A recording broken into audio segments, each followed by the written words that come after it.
Hello guys, welcome to Pharma Hotspot. In this video, we're going to discuss about transcription. So guys ये part 3 है central dogma playlist का.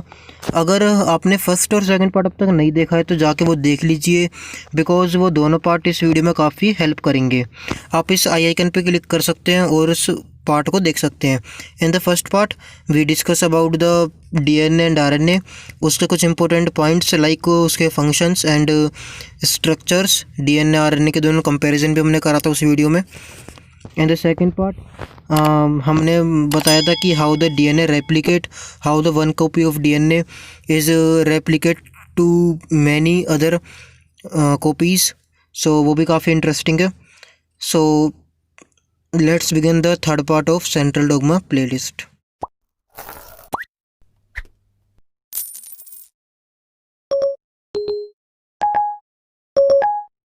सो guys आइए पहले जान लेते हैं कि ट्रांसक्रिप्शन होता क्या है.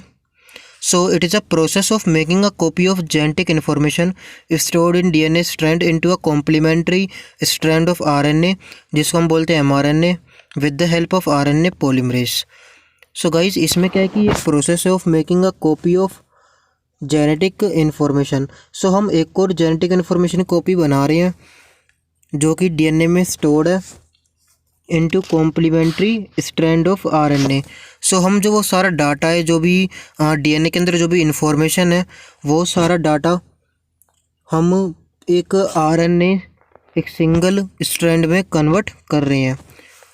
सो जो भी इंफॉर्मेशन इस डीएनए में है वो सारी इंफॉर्मेशन इस आरएनए में आ जाएगी.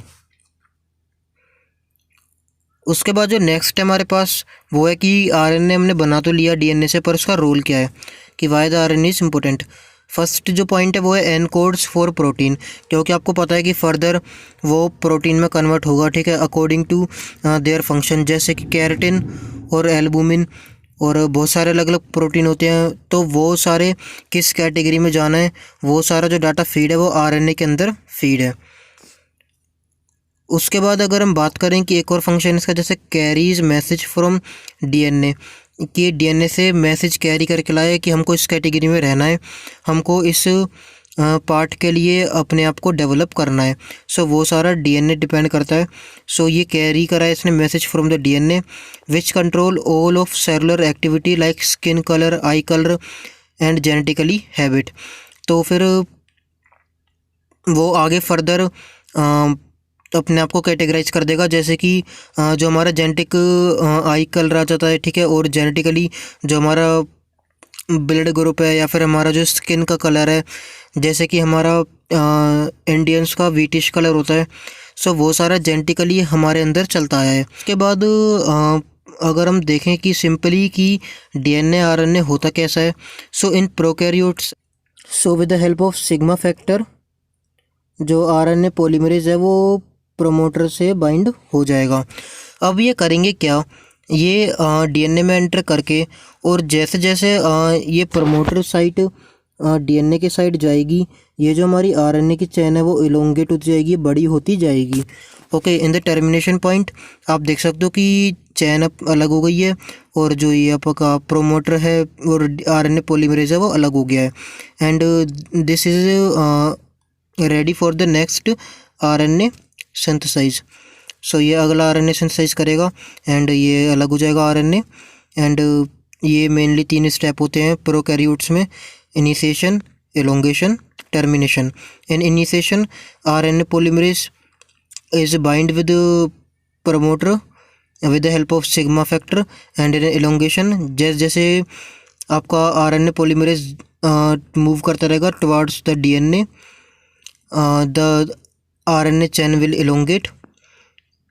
एंड इन टर्मिनेशन आप देख सकते हो कि आरएनए की जो चैन है वो डीअटैच हो गई है from the RNA polymerase, and RNA polymerase is ready for the next RNA synthesis. उसके बाद हम देख लेते हैं कि यूकैरियोट्स मतलब हमारे अंदर कैसे होता है. सो हमारे अंदर खाली एक स्टेप बढ़ चुका है टर्मिनेशन के बाद. आप देख सकते हो कि जब ये डीअटैच हुई है, सो इसमें एक्सोन्स और इंट्रॉन्स प्रेजेंट है.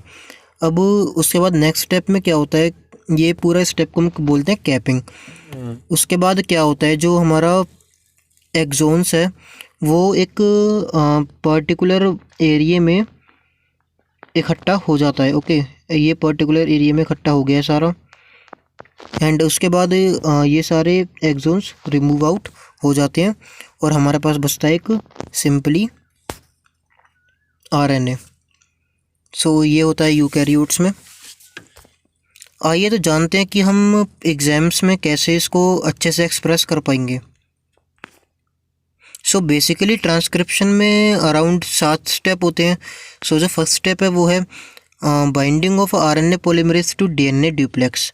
सो ये हमारा फर्स्ट पॉइंट है। और इसमें क्या होता है, ऑन सिग्नल फ्रॉम साइटोप्लाज्म, जब सिग्नल आता है फ्रॉम साइटोप्लाज्म से, जो हिस्टोन कोटिंग होती है जो प्रोटेक्ट कर रही है डीएनए डबल हेलिक्स को at gene to be transcript is removed. अब आप देखिए कि जो डीएनए को बचा रही है ट्रांसक्रिप्शन से, उसकी जो कोटिंग है वो हट जाती है और वो हिस्टोन की कोटिंग होती है बेसिकली। तो ये हिस्टोन की कोटिंग जो प्रोटेक्ट कर रही है डीएनए को at gene to be transcript is removed. और अगर वो कोटिंग रिमूव हो गई तो सिंपल सी बात है कि ट्रांसक्रिप्शन होनी स्टार्ट हो जाएगी और जो पॉलीन्यूक्लियोटाइड सीक्वेंस है in this region of DNA वो सारे एक्सपोज हो जाएंगे। उसके बाद नेक्स्ट क्या होगा, RNA polymerase enzyme binds to specific site. फिर जो आरएनए पॉलीमरेज है, जैसे हमने पिछले डायग्राम में देखा था, वो एक स्पेसिफिक साइट में हो जाएंगे बाइंड, जिसको हमने बोला था promoter. Okay, in this region transcription starts in DNA double helix. उसके बाद क्या होगा, जो एंजाइम है, जो डीएनए पॉलीमरेज है, वो प्रोमोटर साइट को कैसे रिकॉग्नाइज करेगी, वो रिकॉग्नाइज करेगी with the help of sigma सब यूनिट। जो हमने देखा था कि सिग्मा सब यूनिट थी उसके पास, तो वो रिकॉग्नाइज करवाएगी प्रोमोटर साइट को in prokaryotes and by many transcription factors in eukaryotes. So eukaryotes में बहुत सारे फैक्टर्स होते हैं, जो नियर सिग्मा फैक्टर होगा, but in prokaryotes only sigma subunit is the only one जो रिकॉग्नाइज करवाएगा।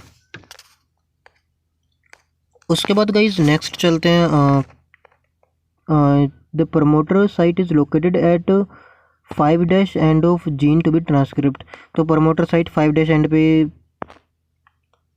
लोकेटेड है। जैसे हमने वीडियो में पिछले में डिस्कस करा था कि सिंपली अगर आप डीएनए का स्ट्रक्चर पढ़ रहे हैं तो उसमें 2 स्ट्रैंड्स होंगे एंड दोनों में 5' से 3' and the second one strand में उल्टा होगा 5' टू 3'। सो जब प्रोमोटर साइट होगी वो या तो इस स्ट्रैंड के यहाँ पे होगी 5' एंड की तरफ, या फिर इस स्ट्रैंड के 5' एंड इस साइड होगी। ओके, सो 2 साइट होंगी प्रोमोटर साइट की, कहीं से भी ट्रांसक्रिप्शन स्टार्ट हो सकती है, यहाँ से भी और यहाँ से भी। उसके बाद transcription factor and RNA polymerase bind to promoter together forming a transcription initiation complex। So transcription factor जो कि हमने देखा था सिग्मा फैक्टर था, आरएनए पॉलीमरेज, ये सारे बाइंड होते हैं प्रोमोटर साइट से together forming a transcription initiation complex. मतलब वो कॉम्प्लेक्स जो ट्रांसक्रिप्शन को इनिशिएट कर रहा है। नेक्स्ट हमारे पास है एक्सपोजर ऑफ डीएनए बेसिस। तो ये हमारा सेकंड पॉइंट है कि जो डीएनए के जो बेस पेयर्स होते हैं वो सारे एक्सपोज हो जाएंगे। RNA polymerase moves along DNA and cause local unwinding and splitting of DNA duplex into 2 chain. So इसका क्या मतलब है, जैसे जैसे आरएनए पॉलीमरेज होगा वो आरएनए की साइड बढ़ जाएगा। अब जैसे कि ये पॉलीमरेज आप समझो है ना, सो अब जैसे जैसे ये मूव करेगा टुवर्ड्स द डीएनए, सो होगा क्या, ये धीरे धीरे करके अनवाइंडिंग इसकी स्टार्ट हो जाएगी डीएनए की, और लोकल अनवाइंडिंग हो जाएगी and splitting of DNA duplex into 2 chains. और ये जो आपका स्ट्रैंड जो हेलिकल शेप में आपको दिख रहा है वो आपका खुलने लगेगा।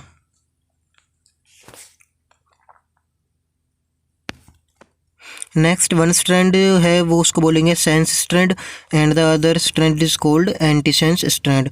सो बेसिकली एक सेंस हो गया, एक एंटीसेंस हो गया। उसके बाद जो हमारे पास थर्ड पॉइंट है वो है base pairing. So base pairing इसमें हो जाएगी ribonucleotide triphosphate that is ATP, GTP, CTP, UTP. आपको याद होगा जो हमने पहले डिस्कस करा है, एटीपी मतलब एडेनोसिन ट्राइफॉस्फेट, जीटीपी का मतलब है guanosine triphosphate, CTP cytosine triphosphate and UTP uracil triphosphate. So इसकी फुल फॉर्म है, मैंने पहले डिस्कस कर चुके हैं काफ़ी बार। फ्लोटिंग फ्री इन न्यूक्लियस, जैसे कि वो न्यूक्लियस में पाई जाती है। Bind with hydrogen bonds, so A double bond करेगा यू के संग, यूरेसिल करेगा एडेनोसिन के संग, साइटोसिन करेगा ग्वानिन के संग एंड ग्वानिन करेगा साइटोसिल के संग।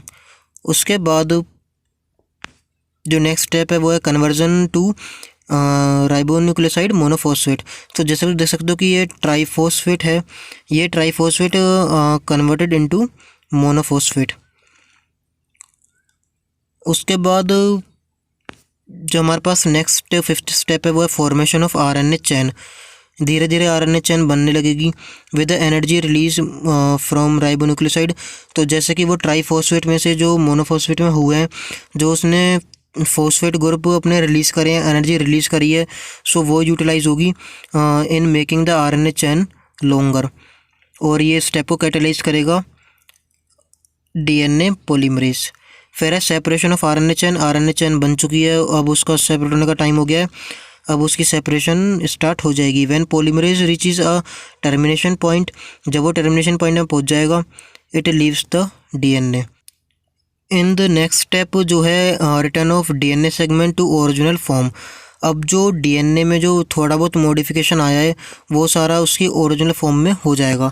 As RNA grows the sense strand get hydrogen bonds with antisense strand spirally coiled. अब यहाँ पे हमारा ये डीएनए था और यहाँ पे प्रोमोटर था और यहाँ पे ये आरएनए था और ये हमारा टर्मिनेशन पॉइंट है। अब जैसे अगर ये निकल जाएगा, सो हमारे पास कुछ डीएनए ऐसे रहेगा बिगड़ा हुआ सा, अब ये अपने ओरिजिनल फॉर्म में आ जाएगा। ओके, और जो हमारे पास दो स्ट्रैंड थे, एक तो सेंस स्ट्रैंड था, एक एंटीसेंस स्ट्रैंड था, उन दोनों के बीच में हाइड्रोजन बॉन्डिंग हो जाएगी सो डैट ये दोबारा अलग ना हो। ओके, सो ये बॉन्डिंग हो जाएगी और ये अपने ओरिजिनल फॉर्म में आ जाएगा। सो ये स्टेप में ये होगा।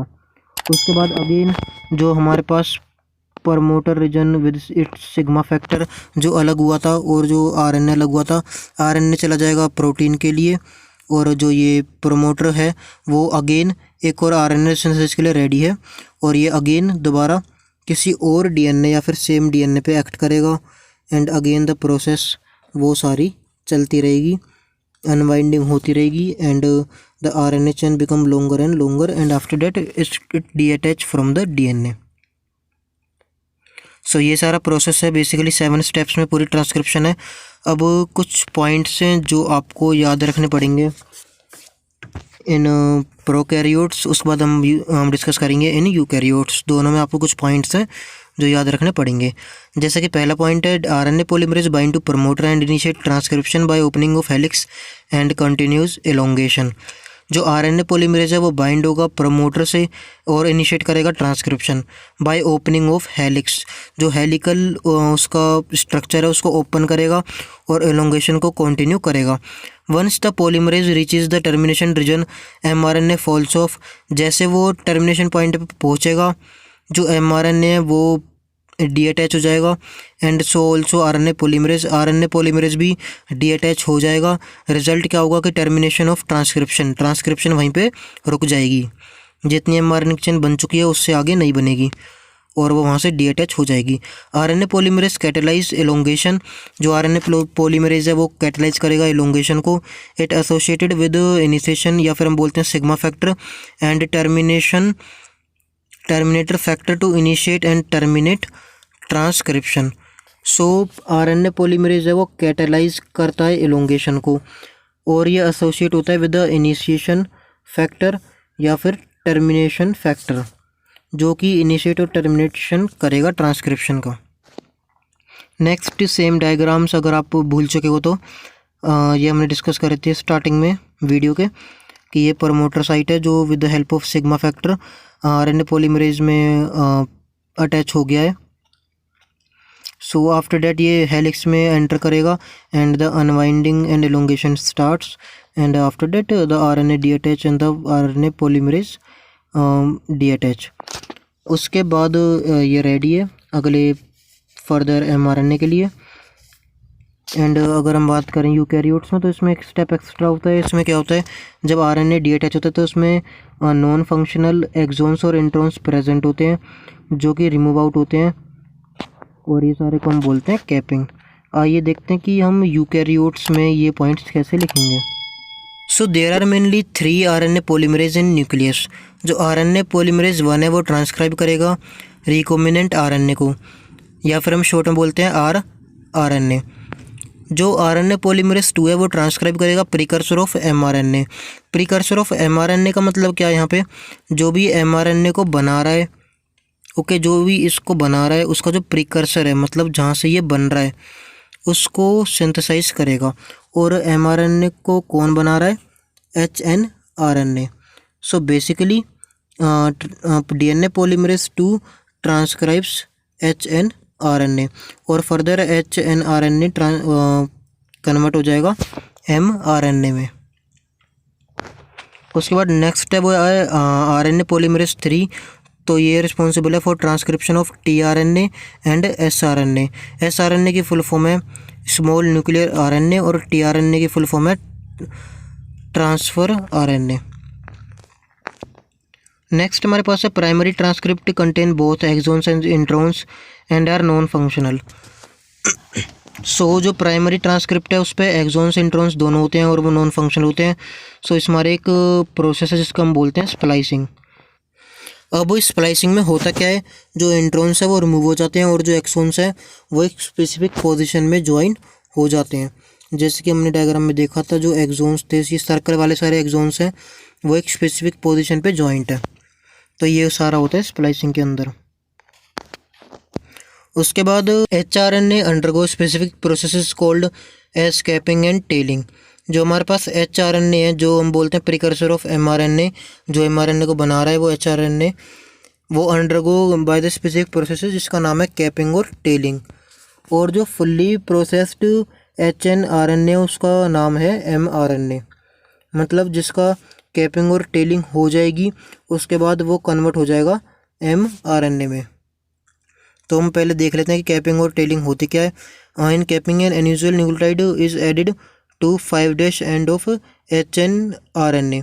सो एक अनयूजुअल न्यूक्लियोटाइड ऐड हो जाएगा at 5' end. In tailing adenylated residue are added at 3' end in template. So basically अगर ये हमारा आरएनए है तो यहाँ पे एक 5' होगा और एक 3' होगा। अगर 5' एंड पे कोई न्यूक्लियोटाइड ऐड हो रहा है अनयूजुअल सा, उसको हम बोलेंगे कैपिंग। और अगर 3' एंड पे कोई एडिनाइलेटेड रेजिड्यू ऐड हो रहा है तो हम उसको बोलेंगे टेलिंग। सो यही था गाइस आज इस वीडियो में।